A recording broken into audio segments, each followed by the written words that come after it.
Bienvenidos al Dojo al Borde del Precipicio, soy Ami David. Hemos venido hablando sobre el tema de necesidades y deseos. Continuando la lectura, en este punto cabe destacar que a raíz de las capacidades cooperativas en las sociedades se ha creado un efecto de red trapecista, del cual gozan todos los individuos pertenecientes a estas. El efecto de red trapecista consiste en que cuando un individuo permanece en áreas urbanas bien organizadas, éste automáticamente goza de privilegios que cubren múltiples necesidades o incluso deseos sin necesidad de cooperar con la sociedad o aun siendo que éste le dañe, debido a que esta red resulta de los contratos sociales dados entre los que conforman las sociedades y por tanto es sólo perceptible por el conocimiento y razonamiento en dichos contratos, sean leyes, reglas, tradiciones, costumbres, etc. De igual forma, los integrantes de las sociedades suelen sentar por hecho que dichos privilegios dados son naturales y no les consideran como tales, sino ni como para agradecerlos, ni preservarlos o buscar mejorarlos. Todo ello porque, a efecto de la misma comodidad que proporcionan los contratos sociales, los individuos pueden darse el lujo de abusar de estos e ignorar los esfuerzos requeridos para su creación, creando a su vez ideas o ideologías tales como que algunos individuos lleguen a creer que las cosas que llegan a realizar las logran por sus propios y exclusivos méritos, o que al no haberse dado a elegir al individuo si acepta o no dichos privilegios, éste queda exonerado de responsabilidad social. Y de igual manera, esta red impide que los individuos puedan llegar a situaciones de desamparo o necesidad lo suficientemente bajas como para llegar a tener perspectivas lo suficientemente amplias y claras del valor y ventajas que concede la sociedad, así como de las situaciones y condiciones que vive la gente en extrema pobreza o simplemente menos favorecida, viceversa y puntos medios. A partir de este punto, el resultado del efecto de red trapecista ha de nombrársele manto social, lo cual hace referencia a la protección que da la sociedad a sus miembros en todos los aspectos. Ahora bien, pasando al siguiente tema de necesidades y deseos, sobre los deseos, se dice, está escrito: los deseos puros se distinguen sobre las necesidades, primordialmente porque de no cumplirse no conllevan una aflicción física o mental más allá de unas horas, aun pudiéndose repetir su activación. Un deseo puede llegar a convertirse en una necesidad debido a la creación de zoraines que le trabajen y den permanencia, donde el método para que tal conversión se dé consiste en dos factores: pensar en ese deseo de manera tan constante o recurrente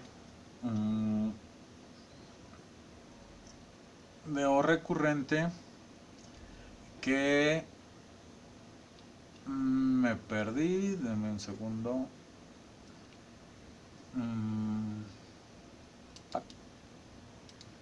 Recurrente que termine adhiriéndose a la psique del individuo y él al adherirle una gran cantidad de sentimientos y emociones a tal deseo cuando se piensa en él. Disculpen los interrupciones de este tipo, pero en ocasiones me veo obligado a hacerlo o encuentro errores, como la palabra maneta escrita en ahorita y que tendré que corregir más adelante. Continuando, ahora bien, sin embargo, al tener que llevarse un proceso de conversión e inscripción en la mente, los deseos pueden tener diversos niveles de estatus y no forzosamente completar el cambio, pues de hecho no es un proceso instantáneo, sino muy dependiente de las características del individuo, yendo en ello desde que un deseo no sea más que un capricho arraigado, hasta realmente convertirse en una adicción ideológica o fisiológica si en ello se llega a involucrar el consumo recurrente de sustancias que proporcionen modificaciones de tal grado, siendo que los deseos surgen de construcciones acrósticas en combinación con una o más necesidades y que a su vez ambos están estrechamente delimitadas por nuestros límites de percepción y capacidades. Es teóricamente fácil que al comprenderse todo el compilado de mecánicas dadas hasta este punto, en apoyo a los próximos puntos, los individuos deberían entender que gran parte de los deseos que al momento de la lectura tienen pudiesen ser dañinos, falsos o haber sido imbuidos en su mente por terceros,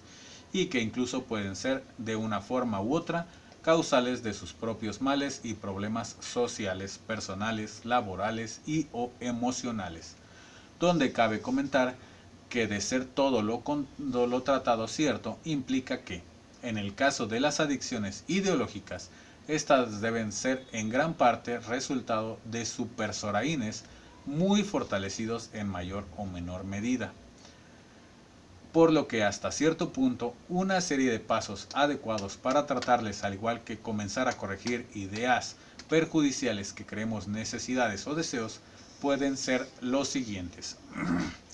Tratar de hacer ligamiento y práctica de otros conocimientos similares o relevantes al problema para hacer una fluidez más expandida del Zorain, distribuyendo la atención y por lo tanto evitando el exclusivo fortalecimiento del deseo o vicio por constante recurrencia y uso a más áreas del pensamiento, con la intención de así evitar que nuestra mente se concentre solo en un punto y poder reducir el vicio. Véase esto último como una agrupación de individuos fuertes representando a los zoraines de deseo o vicio adictivo, a quienes se les comienza a rodear de otros individuos no tan fuertes, desagradables o molestos, pensamientos o tendencias a convertirse en zoraines sobre temas relacionados,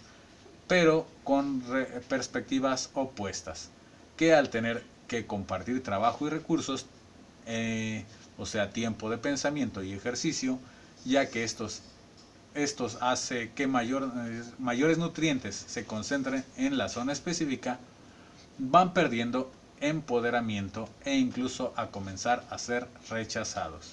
dando que este método requiere primeramente ubicar el problema conceptualizándolo o incluso nombrándole preferentemente como indeseable o cual sea el caso,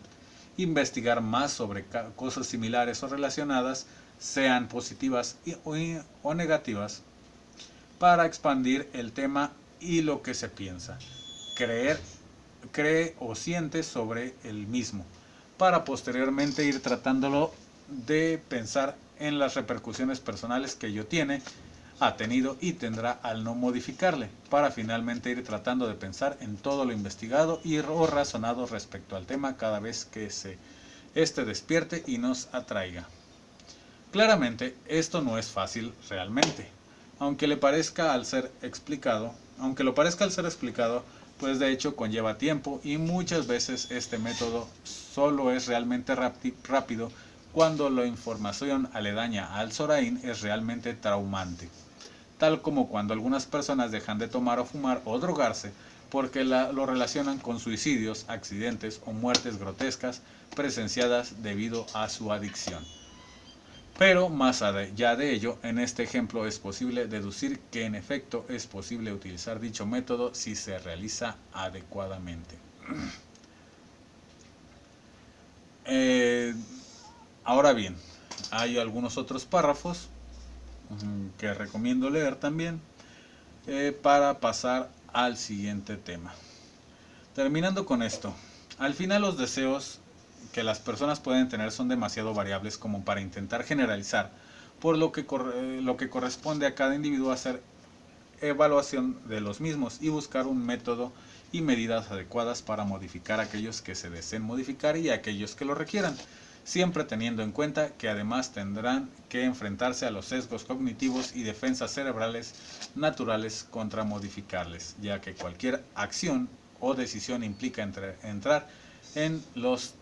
contratos existenciales, los cuales serán el siguiente tema. Muchas gracias.